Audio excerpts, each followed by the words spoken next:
Vous gardez la construction du visage, mais vous restez sur la construction du visage, ce qui fait qu'après, vos visages ont l'impression d'être aplatis derrière. On ne s'improvise pas dessinateur ou illustrateur de bande dessinée comme ça.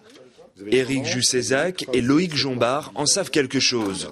Depuis 3 jours, ils enseignent les bases du dessin en BD à une quinzaine d'enfants passionnés par le monde des bulles.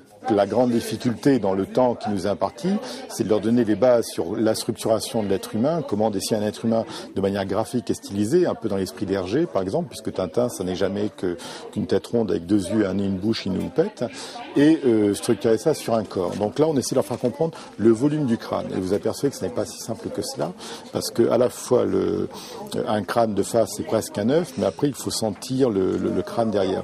Et on a beaucoup de mal, Loïc et moi, à leur faire comprendre cette notion de volume. Les gens dessinent naturellement en aplat et ont tendance à oublier que c'est un volume qui fonctionne. Pour Loïc Jombard, créer une bande dessinée, c'est avoir l'œil affûté, faire preuve de curiosité, mais surtout être gourmand de dessin et ne jamais lâcher son crayon. Ce qu'on essaye de provoquer dans le groupe aujourd'hui, c'est le déclic entre le moment où on dessine pas simplement pour se faire plaisir à soi, mais il faut exprimer des choses par le dessin. Et là, on doit s'imposer des choses et essayer de tirer des...